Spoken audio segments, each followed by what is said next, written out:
Dear student, उजाला academy में आपका स्वागत है। आज हम डिस्कस करेंगे ईएमआरएस के टीजीटी पीजीटी हॉस्टल वार्डन में पूछे जाने वाले टीचिंग एप्टीट्यूड के क्वेश्चंस पर। यहाँ पर मैंने टीचिंग एप्टीट्यूड से 50 प्लस क्वेश्चंस को लिया है जिस पर हम डिस्कस करेंगे। वीडियो स्टार्ट करने से पहले यदि आपने चैनल को सब्सक्राइब नहीं किया है तो चैनल को सब्सक्राइब कर ले और बेल आइकन को भी प्रेस कर ले ताकि मेरा हर एक वीडियो आप तक पहुँचता रहे। तो चलिए वीडियो को स्टार्ट करते हैं।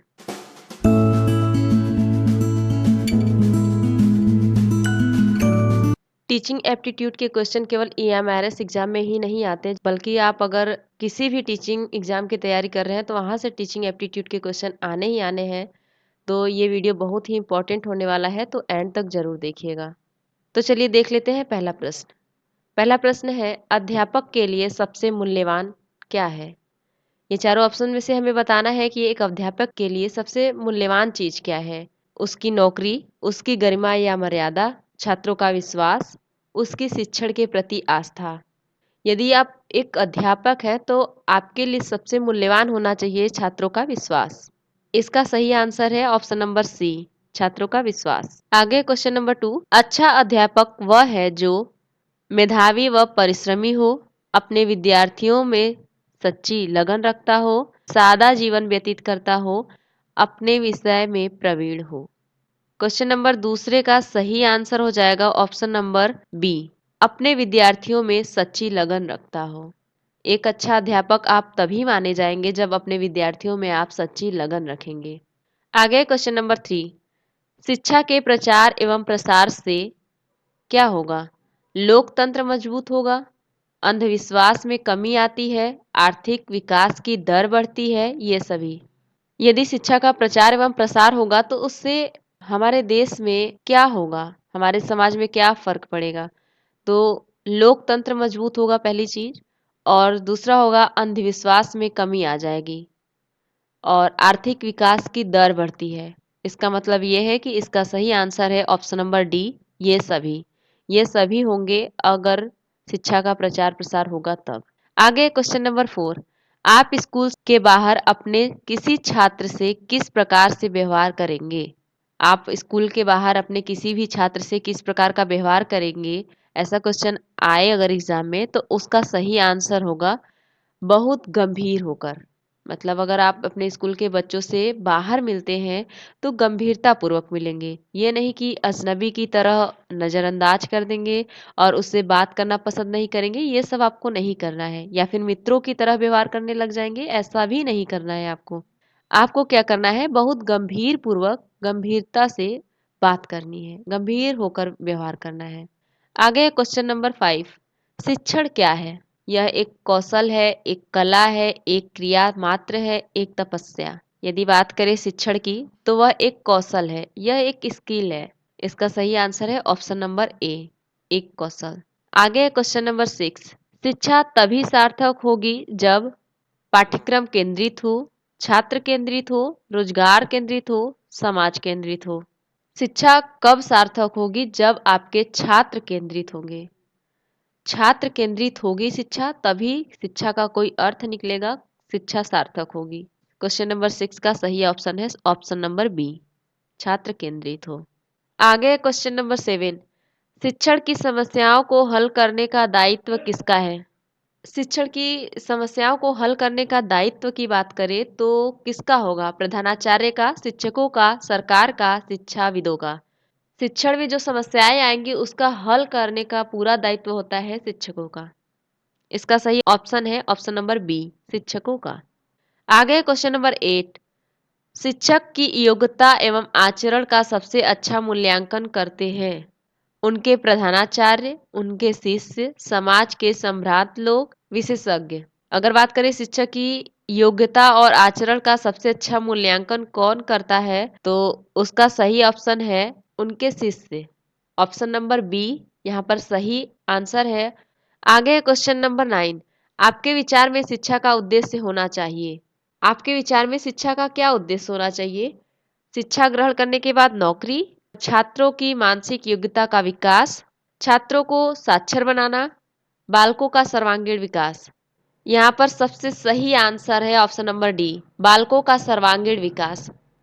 सर्वांगीण विकास में आपका आ जाएगा छात्रों को साक्षर बनाना और छात्रों की मानसिक योग्यता का भी विकास। पर आपके शिक्षा का उद्देश्य ये नहीं होना चाहिए कि शिक्षा ग्रहण करने के बाद नौकरी। क्वेश्चन नंबर 9 का सही ऑप्शन है बालकों का सर्वांगीण विकास, ऑप्शन नंबर डी। आगे क्वेश्चन नंबर 10, पाठ्यक्रम निर्माण में किस बात को मुख्य रूप से ध्यान में रखना चाहिए? शिक्षा के उद्देश्यों का, छात्रों की आवश्यकताओं, रुचियों एवं योग्यताओं का, शिक्षण अनुसंधानों को, ए और बी दोनों। पाठ्यक्रम का निर्माण करते समय किस बात का ध्यान रखना चाहिए? तो इसका सही ऑप्शन है ऑप्शन नंबर ए और बी, यानी कि शिक्षा के उद्देश्यों को भी ध्यान में रखेंगे और छात्रों की आवश्यकताओं, रुचियों एवं योग्यताओं को भी ध्यान में रखकर हम पाठ्यक्रम का निर्माण करेंगे। आगे क्वेश्चन नंबर 11, एक प्रधानाचार्य को होना चाहिए। क्या होना चाहिए एक प्रधानाचार्य को? छात्रों के लिए प्रेरणादायक, अध्यापकों के लिए समानता का भाव रखने वाला, कुशल प्रबंधक, ये सभी। एक प्रधानाचार्य के अंदर होना चाहिए छात्रों के लिए प्रेरणादायक भी होना चाहिए, अध्यापकों के लिए समानता का भाव रखने वाला होना चाहिए और कुशल प्रबंधक होना चाहिए।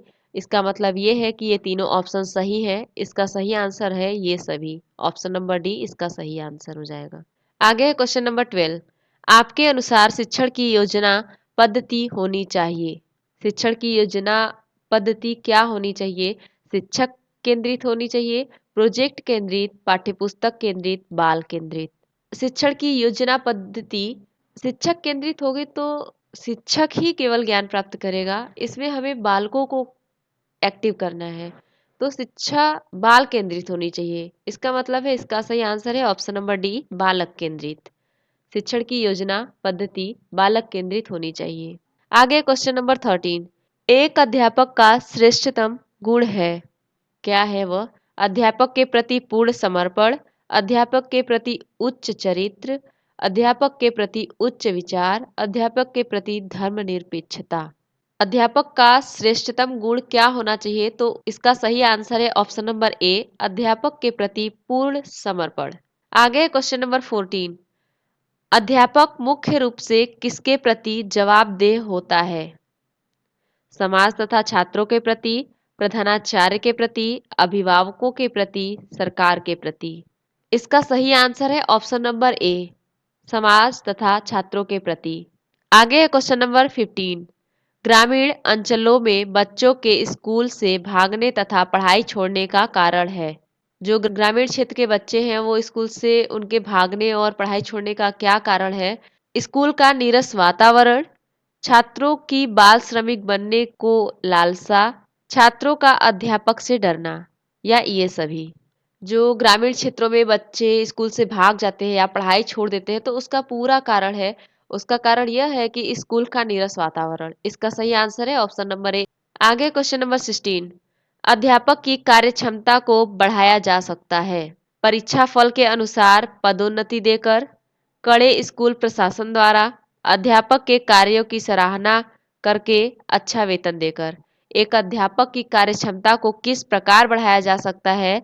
तो इसका सही ऑप्शन हो जाएगा ऑप्शन नंबर सी, अध्यापक के कार्यों की सराहना करके। अध्यापक जो कार्य कर रहे हैं उनके कार्यों की अगर सराहना की जाए तो उनकी कार्य क्षमता को बढ़ाया जा सकता है। आगे क्वेश्चन नंबर 17, शिक्षा शक्ति एवं सत्ता का स्रोत है। महिलाओं के लिए, पिछड़ों के लिए, बालकों के लिए, ए और बी दोनों के लिए। 17 का सही ऑप्शन है ऑप्शन नंबर डी, ए और बी दोनों, महिलाओं के लिए और पिछड़ों के लिए। आगे क्वेश्चन नंबर 18, भारत में शिक्षित बेरोजगारी का प्रमुख कारण है। भारत में शिक्षित बेरोजगारी मतलब शिक्षित तो है पर फिर भी बेरोजगार है, उसका प्रमुख कारण क्या है? सरकार की रोजगारी के लिए ठोस नीति का न होना, शिक्षा का व्यापक प्रसार, उद्देश्यहीन शिक्षा, घटिया स्तर की शिक्षा। भारत में शिक्षित बेरोजगारी का प्रमुख कारण है कि उद्देश्यहीन शिक्षा हो रही है। शिक्षा का कोई उद्देश्य ही नहीं है, फिर आप बेरोजगार ही रहेंगे ना। अगर शिक्षा का उद्देश्य हो कोई तब आप बेरोजगार रहेंगे ही नहीं। क्वेश्चन नंबर 18 का सही ऑप्शन है ऑप्शन नंबर सी, उद्देश्यहीन शिक्षा। आगे क्वेश्चन नंबर 19, हमें शिक्षा ग्रहण करनी चाहिए क्योंकि शिक्षा व्यक्ति को विद्वान बनाती है, व्यक्ति को स्वावलंबी बनाती है, व्यक्ति को अर्थोपार्जन योग्य बनाती है, ये सभी। हमें शिक्षा ग्रहण करनी चाहिए क्योंकि शिक्षा हमें स्वावलंबी बनाती है। इसका सही है ऑप्शन नंबर बी, व्यक्ति को स्वावलंबी बनाती है। आगे क्वेश्चन नंबर 20, किस प्रकार का कक्षा नेतृत्व सबसे उत्तम माना गया है?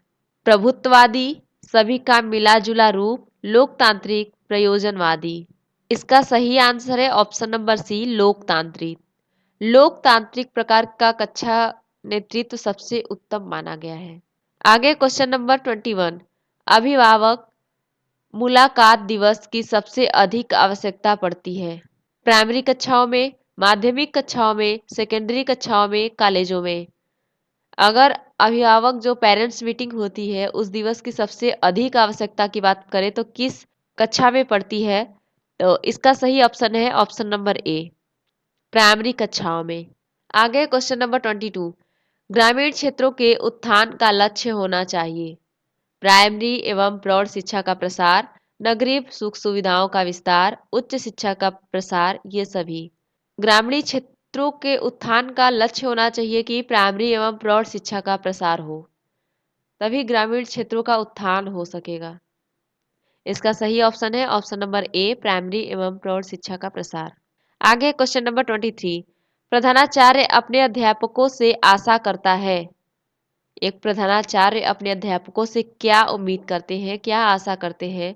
समर्पण एवं निष्ठा की, आज्ञा पालन भाव की, योग्यता एवं ज्ञान की, ये सभी। तो एक प्रधानाचार्य अपने अध्यापकों से समर्पण एवं निष्ठा की, आज्ञा पालन भाव की, योग्यता एवं ज्ञान की, ये तीनों का ही उम्मीद रखता है, आशा करता है कि ये तीनों एक अध्यापक में होना चाहिए। इसका सही ऑप्शन हो जाएगा ये सभी, ऑप्शन नंबर डी इसका सही जवाब है। आगे क्वेश्चन नंबर 24, अभिभावक अपने बालकों के लिए अध्यापकों से आशा करते हैं? निष्पक्ष व्यवहार की, सहानुभूति एवं प्रेम की, योग्यता एवं ज्ञान की, ए और बी दोनों। इसमें से कौन सा सही ऑप्शन हो जाएगा? एक अभिभावक अपने बालकों के लिए अध्यापकों से क्या आशा करता है, क्या उम्मीद रखता है अध्यापकों से? तो इसका सही जवाब है ऑप्शन नंबर डी, ए और बी दोनों। मतलब कि निष्पक्ष व्यवहार की, सहानुभूति एवं प्रेम की। एक अभिभावक की यही उम्मीद होती है कि अध्यापक उनके बालकों के साथ निष्पक्ष व्यवहार करे और सहानुभूति एवं प्रेम की भावना रखे। आगे क्वेश्चन नंबर 25, यदि आपसे किसी गंभीर विषय पर भाषण देने के लिए कहा जाए तो आप क्या करेंगे? उस स्थिति में आप क्या करेंगे? इस विषय पर मित्रों से सलाह लेंगे, स्पष्ट मना कर देंगे, सहर्ष तैयार हो जाएंगे, कुछ देर का समय मांगेंगे। अगर बात करें आपसे कि किसी गंभीर विषय पर भाषण देना हो जाए अचानक से, तो उस स्थिति में आप क्या करेंगे? क्या आप मना कर देंगे या फिर अपने मित्रों से सलाह लेंगे या कुछ समय मांगेंगे कि कुछ समय दीजिए, फिर सोचेंगे, फिर बताएंगे? आपको क्या करना है? सहर्ष तैयार हो जाना है। आप तैयार हो जाएंगे किसी भी गंभीर विषय पर भाषण देने के लिए। इसका सही जवाब है ऑप्शन नंबर सी। आगे क्वेश्चन नंबर 26, आज के वैज्ञानिक युग में छात्रों को आध्यात्मिकता का ज्ञान देना क्या कहलाएगा? पिछड़ापन है, आवश्यक है, अनावश्यक है, असंभव है। आज ये जो वैज्ञानिक युग चल रहा है उसमें आप छात्रों को आध्यात्मिकता का ज्ञान क्या है, जरूरी है देना या फिर संभव ही नहीं है या अनावश्यक है? इसमें से कौन सा ऑप्शन सही है? तो इसका सही आंसर है ऑप्शन नंबर बी, आवश्यक है। आज के ये वैज्ञानिक युग में छात्रों को आध्यात्मिकता का ज्ञान देना आवश्यक है क्योंकि बच्चे अध्यात्म को भूलते जा रहे हैं इस वैज्ञानिक युग में। आगे क्वेश्चन नंबर 27, विद्यालय के सभी कार्यक्रमों में भाग लेना चाहिए क्योंकि इससे सीखने के अवसर मिलता है, व्यक्तित्व का विकास होता है, आत्मविश्वास के विकास में सहायता मिलती है, ये सभी। यदि आपके विद्यालय में कोई कार्यक्रम हो रहा है, छोटा कार्यक्रम हो या बड़ा, तो उसमें आप भाग लेंगे या नहीं लेंगे? पहले तो आपको भाग लेना चाहिए क्योंकि इससे आपको सीखने का अवसर मिलेगा, कुछ ना कुछ तो आप सीखेंगे ही और आपके व्यक्तित्व का विकास होगा और आत्मविश्वास का भी विकास होगा। इसका मतलब ये है कि ये तीनों ही ऑप्शन सही है, तो इसका सही आंसर है ऑप्शन नंबर डी, ये सभी। आपके विद्यालय में कोई भी कार्यक्रम हो रहा हो तो उसमें आपको भाग लेना चाहिए। आगे क्वेश्चन नंबर 28, किसी भी विषय वस्तु को छात्रों को सरलता से सिखाने के लिए अध्यापक का सर्वप्रथम गुण होना चाहिए। यदि कोई विषय वस्तु है और उसको आपको छात्रों को सरल सरल रूप से सिखाने के लिए आपका सबसे पहला गुण क्या होना चाहिए? आत्मविश्वास, विषय वस्तु का ज्ञान, प्रभावी अभिव्यक्ति, सहृदयता। इसका सही आंसर हो जाएगा ऑप्शन नंबर सी, प्रभावी अभिव्यक्ति। प्रभावी अभिव्यक्ति होना चाहिए आपके अंदर, क्योंकि जब छात्रों को कोई भी चीज़ समझ में नहीं आएगी तो आपका ये प्रभावी व्यक्तित्व ही काम आएगा उनको अच्छे से सिखाने में, समझाने में। आगे क्वेश्चन नंबर 29, विद्यालय में खेलों का आयोजन का उद्देश्य होता है। विद्यालय में जो खेल का आयोजन किया जाता है उसका उद्देश्य क्या होता है? छात्राओं को किसी कार्य में लगाना, शरीर को हृष्ट-पुष्ट बनाना, प्रतियोगी खेलों के लिए तैयारी करना, बालक का सर्वांगीण विकास करना। यदि आपको ऑप्शन में कहीं दिख जाए बालक का सर्वांगीण विकास, तो इससे बेस्ट ऑप्शन कोई हो ही नहीं सकता, क्योंकि ये जो ऊपर के 3 ऑप्शन दिए गए हैं, छात्राओं को किसी भी कार्य में लगाना, शरीर को हृष्ट-पुष्ट बनाना, प्रतियोगी खेलों के लिए तैयार करना, ये सारा ही ऑप्शन उसमें सम्मिलित हो जाएगा। तो इसका सही आंसर हो जाएगा ऑप्शन नंबर डी, बालक का सर्वांगीण विकास करना। जो विद्यालय में खेलों का आयोजन किया जाता है, खेल प्रतियोगिताओं का आयोजन किया जाता है, उसका एकमात्र उद्देश्य होता है कि बालक का सर्वांगीण विकास हो सके। सर्वांगीण विकास मतलब सभी प्रकार का विकास हो बच्चे का, मानसिक, शारीरिक। आगे क्वेश्चन नंबर 30, एक छात्र की दृष्टि से विद्यालय में छात्र संघ संगठन के बारे में आपकी धारणा है। आपकी क्या धारणा है? इनसे कोई लाभ नहीं है, विद्यालय में दादागिरी फैलती है, शिक्षकों के अन्यायों के विरुद्ध लड़ने का एक साधन है, छात्रों में नेतृत्व की भावना बढ़ती है। इसका सही है ऑप्शन नंबर डी, छात्रों में नेतृत्व की भावना बढ़ती है। दोस्तों, यदि आपने अभी तक एमआरएस से रिलेटेड और वीडियो को नहीं देखा है तो मेरे चैनल पर जाकर देख लें, ताकि आपकी तैयारी और बेहतर तरीके से हो सके। आगे क्वेश्चन नंबर 31, शिशुओं के लिए शिशुशाला में आना आवश्यक है। आगे क्वेश्चन नंबर 31, शिशुओं के लिए शिशुशाला में आवश्यक है खेल के अवसर प्रदान करना, सामान्य ज्ञान देना, भाषा पढ़ाना, कहानियों को सुनाना। जो छोटे बच्चे होते हैं, शिशु होते हैं, उनके शिशुशाला में किसकी आवश्यकता है? तो खेल के अवसर प्रदान करना इसकी आवश्यकता है। इसका मतलब ये है कि इसका सही ऑप्शन है ऑप्शन नंबर ए, खेल के अवसर प्रदान करना। आगे क्वेश्चन नंबर 32, एक अच्छी पाठ्यपुस्तक वह है जो अन्य विशेषताओं के अतिरिक्त अनिवार्य रूप से सम्मिलित करती है। परीक्षकों का निर्देश, गृह कार्य के अभ्यास, शिक्षकों को निर्देश, प्रकरणों की सूची, बहुत से। इसका सही ऑप्शन है ऑप्शन नंबर सी, शिक्षकों को निर्देश। आगे क्वेश्चन नंबर 33, वर्तमान समय में प्राइमरी शिक्षा की दुर्दशा का मुख्य कारण है। जो प्राइमरी शिक्षा है उसकी दुर्दशा का मुख्य कारण क्या है? एकाकी परिवार, छात्रों का दूरदर्शन में अधिक समय व्यतीत करना, गाइड पुस्तकों पर भरोसा, शिक्षक छात्र का विषम अनुपात।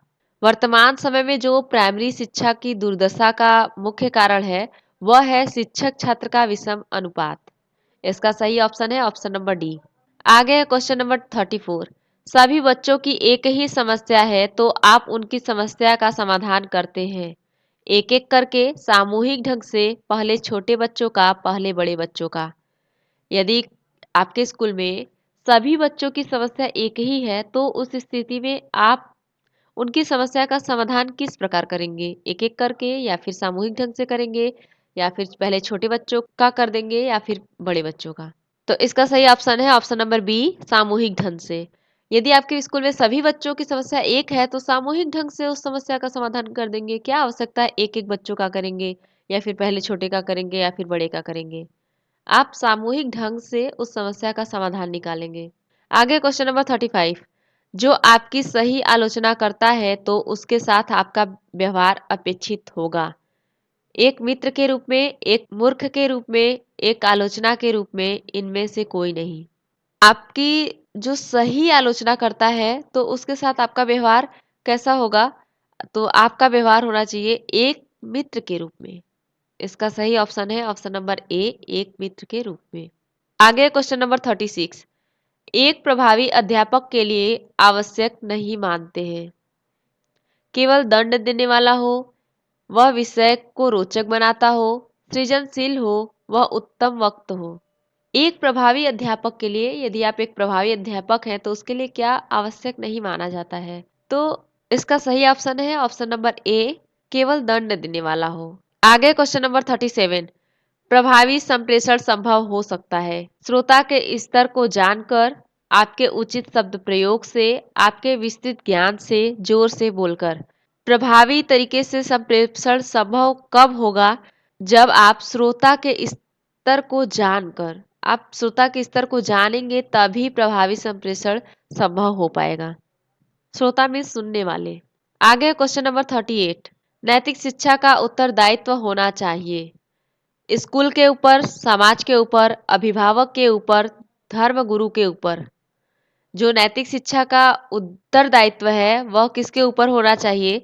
तो वह होना चाहिए स्कूल के ऊपर। इसका सही ऑप्शन है ऑप्शन नंबर ए, स्कूल के ऊपर। आगे क्वेश्चन नंबर 39, छोटे बच्चों को शिक्षा देना जरूरी है परंतु उनके ऊपर किस प्रकार का बोझ अपेक्षित नहीं है? लिखने का बोझ, पढ़ने का बोझ, गृह कार्य का बोझ, विद्यालय जाने का बोझ। छोटे बच्चों को तो शिक्षा देना देखिए बहुत जरूरी है, पर उनके ऊपर किस प्रकार का बोझ नहीं होना चाहिए? तो उनके ऊपर गृह कार्य का बोझ नहीं होना चाहिए। इसका सही जवाब है ऑप्शन नंबर सी, गृह कार्य का बोझ। आगे क्वेश्चन नंबर 40, जब आपके छात्र उन्नति करते हैं तो आप महसूस करते हैं आत्मसंतोष की भावना, प्रसन्नता की भावना, ईर्ष्या की भावना, आत्मग्लानि की भावना। अगर आपके छात्र उन्नति करेंगे, उन्नति करते हैं तो आप कैसा महसूस करेंगे? अगर आप एक अध्यापक या अध्यापिका हैं तो आप एक आत्मसंतोष की भावना महसूस करेंगे। इसका सही जवाब है ऑप्शन नंबर ए, आत्मसंतोष की भावना। आगे क्वेश्चन नंबर 41, शिक्षा के माध्यम से कल्याण होता है। समाज के सभी वर्गों का, आदर्श परिवार का, मनुष्य के व्यक्तित्व का, छात्र एवं छात्राओं का। शिक्षा के माध्यम से किसका कल्याण होता है? तो इसका सही ऑप्शन है ऑप्शन नंबर ए, समाज के सभी वर्गों का। आगे क्वेश्चन नंबर 42, एक अध्यापक के रूप में आप प्राथमिकता देंगे विज्ञान विषयों को, वैज्ञानिक दृष्टिकोण एवं विचार को, उच्च विचारों को, आस्था को। तो आप प्राथमिकता देंगे वैज्ञानिक दृष्टिकोण एवं विचार को। ऑप्शन नंबर बी यहाँ पर सही जवाब हो जाएगा। आगे क्वेश्चन नंबर 43, आपके अध्यापन करते समय यदि कोई छात्र आपकी त्रुटियों की ओर संकेत करती है तो आप छात्र को कक्षा के बाद मिलने के लिए कहेंगी, छात्रा को चुप रहने के लिए कहेंगी, स्वीकार कर लेंगी, दूसरे दिन अच्छी तैयारी करके जाएंगी। तो आप अपनी त्रुटियों को क्या करेंगी? स्वीकार कर लेंगी। इसका सही आंसर है ऑप्शन नंबर सी, स्वीकार कर लेंगी। ऐसा नहीं है कि आप कक्षा के बाद मिलने के लिए कहेंगे उसको या फिर चुप करा के बैठा देंगे कि बैठ जाओ मत बोलो, ऐसा कुछ नहीं है। आपको ऐसा कुछ भी नहीं करना है। आपको अपनी त्रुटियों को, अपनी गलतियों को स्वीकार कर लेना है। अपनी त्रुटियों को स्वीकार कर लेना है और आगे से ध्यान देना है कि ऐसी गलती ना हो। आगे क्वेश्चन नंबर 44, आपको मालूम हुआ है कि आपके प्रधानाचार्य संस्था में कुछ गलत कार्य कर रहे हैं तो आप क्या करेंगे? अगर आपको मालूम हो कि आपके जो प्रधानाचार्य हैं संस्था में कुछ गलत कार्य कर रहे हैं तो इस स्थिति में आप क्या करेंगे? उच्च अधिकारियों से शिकायत करेंगे, उन्हें समझाने का प्रयास करेंगे, उस तरफ से अनदेखी करेंगे, साथियों से परामर्श करके ही कोई निर्णय लेंगे। तो उस स्थिति में आप करेंगे उन्हें समझाने का प्रयास। यहाँ पर सही जवाब हो जाएगा ऑप्शन नंबर बी, उन्हें समझाने का प्रयास करेंगे।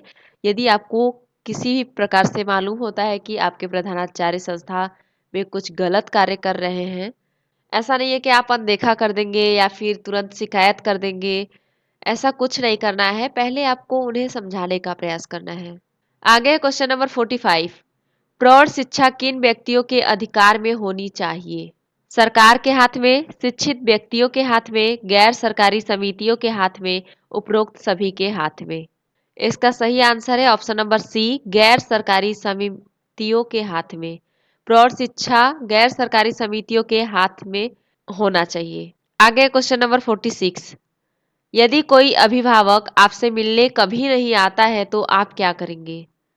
बालक को दंड देना प्रारंभ कर देंगे, बालक पर ध्यान नहीं देंगे, उनसे स्वयं मिलने जाएंगे, अभिभावक को लिखेंगे। यदि किसी अभिभावक से आपको मिलना है किसी कारणवश तो आप से वो मिलने ही नहीं आ रहे हैं, तो इस स्थिति में आप क्या करेंगे? आप बच्चे को दंड देना प्रारंभ कर देंगे? ऐसा तो बिल्कुल नहीं करना है। और क्या आप बच्चे को ध्यान नहीं देंगे, नज़रअंदाज करेंगे? ऐसा कुछ भी नहीं करना है। ऐसा भी तो संभव नहीं है कि आप स्वयं ही मिलने चले जाएँगे। आप कितने बच्चों के अभिभावक से मिलोगे? ये भी संभव नहीं है। तो आप क्या करेंगे, अभिभावक को कुछ न कुछ लिख देंगे, लिख कर उनसे संपर्क करने की कोशिश करेंगे। इसका सही जवाब हो जाएगा ऑप्शन नंबर डी, अभिभावक को लिखेंगे। आगे क्वेश्चन नंबर 47, शिक्षकों के बीच संघर्ष का सबसे दूषित परिणाम होता है। शिक्षण समय में कमी, छात्रों का व्यवहार बिगड़ जाना, पाठ्य सहगामी क्रियाएं प्रभावित होना, प्रधानाध्यापक तथा अध्यापकों के संबंध खराब हो जाना। शिक्षकों के बीच संघर्ष का सबसे दूषित परिणाम छात्रों का व्यवहार बिगड़ जाना, यही होता है परिणाम। इसका सही आंसर हो जाएगा ऑप्शन नंबर बी। आगे है क्वेश्चन नंबर 48, छात्रों में अनुशासन बनाए रखने के लिए एक शिक्षक की कौन सी भूमिका सराहनीय है? शिक्षक की अपनी योग्यता, शिक्षक का विचार, शिक्षक का व्यक्तित्व, शिक्षक की कक्षा प्रबंधन की क्षमता। छात्रों में अनुशासन बनाए रखने के लिए एक शिक्षक की कौन सी भूमिका होनी चाहिए, सराहनीय है? तो वह है शिक्षक की कक्षा प्रबंध की क्षमता। इसका सही जवाब है ऑप्शन नंबर डी। आगे क्वेश्चन नंबर 49, किस विद्वान ने यह कहा था कि शिशु का मस्तिष्क कोरी स्लेट होता है? कोरी स्लेट मतलब ऐसा स्लेट जिसमें कुछ भी लिखा ना हो, सादा एकदम हो, ऐसा मस्तिष्क हो, सादा मस्तिष्क होता है शिशु का। यह कथन किस विद्वान ने कहा था? रूसो, प्लेटो ने, एडलर ने, बटलर ने। तो इसका सही जवाब है ऑप्शन नंबर बी, प्लेटो ने। प्लेटो जी ने कहा था कि शिशु का मस्तिष्क कोरी स्लेट की तरह होता है, बिल्कुल सादा। आप उनके मस्तिष्क में जो भरेंगे वही जाएगा, जो आप उन्हें सिखाएंगे वही वो सीखेंगे। पहले से ही कुछ लिखा हुआ नहीं आता उनके मस्तिष्क में। आगे क्वेश्चन नंबर 50, किस विद्वान ने सीखने के 5 चरण बताए थे? सीखने के 5 चरण बताए थे हर्बर्ट जी। ऑप्शन नंबर बी, हर्बर्ट ने सीखने के 5 चरण बताए। अनुशासन भंग करने वाले छात्र को दिया गया दंड ऐसा होना चाहिए कि भय के कारण कोई छात्र अनुशासन भंग न करे, वह छात्र हमेशा उसकी याद करके कांप जाए, दंड पाने वाला छात्र अपने को सुधार ले, स्कूल भर उसकी चर्चा हो। आपको यह करना है कि बच्चे को दंड दे और वो दोबारा ऐसी गलती न करे, छात्र सुधर ले अपने आप को। मतलब कि यहाँ पर सही जवाब है ऑप्शन नंबर सी, दंड पाने वाला छात्र अपने को सुधार ले। आगे क्वेश्चन नंबर 52, किंडरगार्टन स्कूल सबसे पहले किस देश में खोले गए थे? England, Italy, Germany, France. Kindergarten school सबसे पहले जर्मनी में खोला गया था। बहुत ही इंपॉर्टेंट क्वेश्चन है, इसे कहीं नोट कर लीजिएगा, क्योंकि ऐसे क्वेश्चन पर हम ध्यान नहीं देते हैं और ऐसे ही क्वेश्चन एग्जाम में आ जाते हैं। दोस्तों, आई होप आपको वीडियो अच्छा लगा होगा। यदि वीडियो अच्छा लगा है तो अपने दोस्तों के साथ शेयर कर दें और वीडियो को लाइक भी कर दें। यदि आपने अभी तक चैनल को सब्सक्राइब नहीं किया है तो चैनल को सब्सक्राइब कर ले और बेल आइकन को भी प्रेस कर ले, ताकि मेरा हर एक वीडियो आप तक पहुंचता रहे और आपकी तैयारी बेहतर तरीके से हो सके। यदि आप एमआरएस एग्जाम की तैयारी कर रहे हैं तो मेरे चैनल पे उसकी और सारी वीडियो पड़ी है, तो जाकर आप उसे देख लें ताकि आपको एग्जाम में कोई समस्या ना हो। तो चलिए मिलते हैं नेक्स्ट वीडियो में, तब तक के लिए टाटा बाय बाय।